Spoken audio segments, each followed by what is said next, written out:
تبارك اسمك وتعالى جدك ولا إله غيرك يا رب لك الحمد كما ينبغي لجلال وجهك وعظيم سلطانك. اللهم صل على محمد كلما ذكره الذاكرون وصل على محمد كلما غفل عن ذكره الغافلون. يا حي يا قيوم برحمتك نستغيث يا ذا الجلال والإكرام يا حنان يا منان يا ذا العرش المجيد يا فعالا لما يريد إنك على كل شيء قدير. اللهم لا مانع لما أعطيت ولا معطي لما منعت ولا ينفع ذا الجد منك الجد. یا اللہ ہم سب کو قصوروار ہیں، اقرار ملیم ہیں، آپ کی بارگاہ میں ہاتھ اٹھائے ہوئے ہیں. مولا کریم اپنی رحمت سے ہم سب کو معاف فرما. ہمارے اگلے پچھلے چھوٹے بڑے نئے پرانے تمام گناہوں کو درگزر فرما. آئندہ کے لیے ہر قسم کے گناہوں سے ہماری حفاظت فرما. نیک اعمال کی رغبت، ہمت اور توفیق عطا فرما. صراط مستقیم پر چلنا ہمارے لیے آسان فرما. یا اللہ بیماروں کو صحت عطا فرما.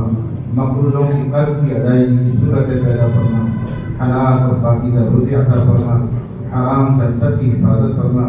یا اللہ بے اولادوں کو اولاد عطا فرما. ان کی اولادیں ہیں اللہ ان کو نیک سیرت اور نیک صورت بنا دیجیے. یا اللہ اولادوں کو ہمارے حق میں ہماری آنکھوں کی ٹھنڈک بنا دیجیے. یا اللہ ہمارے بچوں میں ہماری نسلوں میں یا اللہ دین کے فیصلے فرما دیجیے. ہماری نسل میں اللہ عالم باعمل محدث مفسر اور داعی دین اور خادم دین پیدا فرما دیجیے.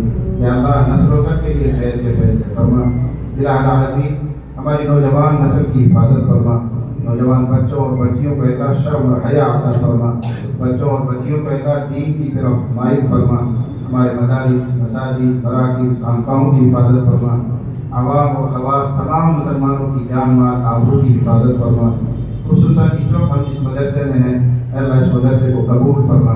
ترقیات سے مالا مال فرما. رکاوٹوں کو دور فرما. یہاں کے پورے عملے کو قبول فرما.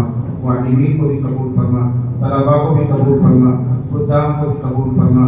اور اس ادارے کا جو تعاون کرتے ہیں محبت کرتے ہیں اللہ انہیں بھی قبول فرما. یا اللہ اس ادارے میں جو خدمت انجام دی جا رہی ہے اے اللہ ان سب کو اس ادارے کے بانی حافظ یونس علیہ الرحمہ کے لیے سب کا اداریہ بنا دیجیے. انہیں خبر دے دیجیے تمہارا لگایا ہوا باب اب تک آباد ہے اور وہاں قرآن پڑھایا جا رہا ہے. اے اللہ ان کے روح کو ثواب عطا فرما دیجیے. ان کی قبر کو نور سے منور فرما دیجیے. ان کے جو پسماندگان ہیں صاحبزادگان ہیں اللہ ان میں اتفاق اور محبت پیدا فرما. اخلاص کے ساتھ کام کرنے کی توفیق عطا فرما. الہ العالمین کتنے بچے یہاں حافظ ہوئے ہیں اے اللہ ان کو قبول فرما. آگے سلسلے تعلیم کو جاری رکھنے کی توفیق عطا فرما. اخلاص عطا فرما. ان کے ماں باپ کو بھی قبول فرما. اے اللہ کی شان سے آپ نے قرآن کی دولت ان کو عطا کی ہے اے اللہ اسی فضل اور شان کے ساتھ انہیں عالم قرآن بھی بنا دیجیے. اللہ کو مدبر قرآن بھی بنا دیجیے. حکمت سے نواز دیجیے. نبی کا سچا اور صحیح کا نشین بنا دیجیے. الہ العالمین یہاں بہت سے علماء موجود ہیں اے اللہ ان علماء کی برکت سے اے اللہ اس پورے مجمع کو قبول فرما لیجیے. جو کچھ کہا گیا ہے سنا گیا ہے اس پر ہمیں عمل کی سعادت اور توفیق عطا فرما دیجیے. جتنے لوگ آئے ہوئے ہیں ان کے دلوں میں جو جائز تمنا ہے اپنے فضل سے سب کی جائز تمناؤں کو پورا فرما. جو مشکلات اور پریشانیاں ہمارے ساتھ ہیں اپنی قدرت سے ہماری پریشانیوں کو دور فرما. جب تک زندہ رہیں ایمان اور اسلام پر استقامت عطا فرما. جب وقت آخر آئے تو ہم سب کے لیے حسن خاتمہ مقدر فرما. اپنے کرم سے اللہ ہماری دعاؤں کو قبول فرما. صلی اللہ تعالی علی خیر خلقہ محمد و آلہ و اصحابہ اجمعین برحمتک یا